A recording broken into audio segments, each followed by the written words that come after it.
Les quais de Paris sont encore endormis en ce dimanche matin. Les premiers visiteurs pénètrent dans le musée du Louvre quand un véhicule se gare au pied du bâtiment.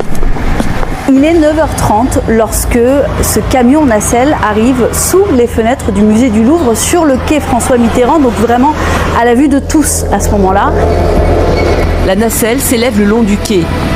2 personnes vêtues d'un gilet jaune fluorescent montent l'échelle de ce camion. Ils arrivent sur un des balcons.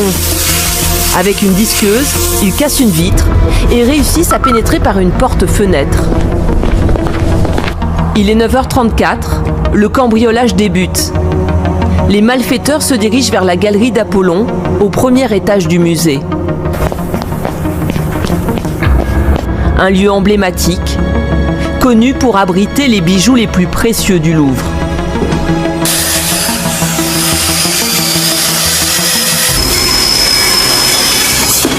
Ils arrivent à l'intérieur dans la galerie. À ce moment-là, selon nos informations, il y a 3 agents de surveillance qui se trouvent dans la galerie et 2 autres qui sont dans des salles adjacentes et qui vont immédiatement arriver en renfort parce qu'ils sont tout de suite alertés par le bruit.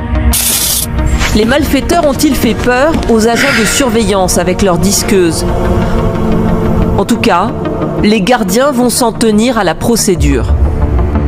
Ces 4 femmes et cet homme vont tout de suite appliquer ce qu'ils doivent faire en cas d'intrusion, protéger le public. Parce qu'à ce moment-là, cela fait plus d'une demi-heure que le musée est ouvert et il y a donc des personnes qui se trouvent là dans cette galerie. Ils vont évacuer tous les visiteurs qui se trouvent là, immédiatement mettre en place un périmètre de sécurité. Pendant ce temps-là, les voleurs s'attaquent à 2 vitrines, l'une derrière l'autre, avec cette disqueuse. Cette opération est filmée par un des gardiens.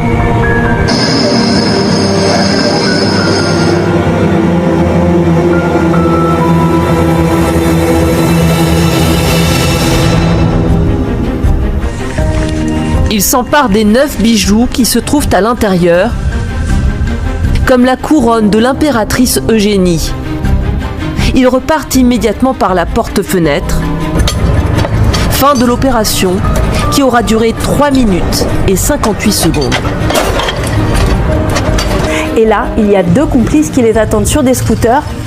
Les 4 malfaiteurs repartent immédiatement avec leur butin. Ils abandonnent l'un des bijoux sur place, la couronne d'Eugénie. Ils oublient un gilet jaune qu'ils avaient mis sur eux pour se déguiser en tant qu'ouvriers de chantier. Et ils abandonnent également la disqueuse qui leur a servi à pénétrer à l'intérieur du musée et à ouvrir ces 2 vitrines. Autant d'éléments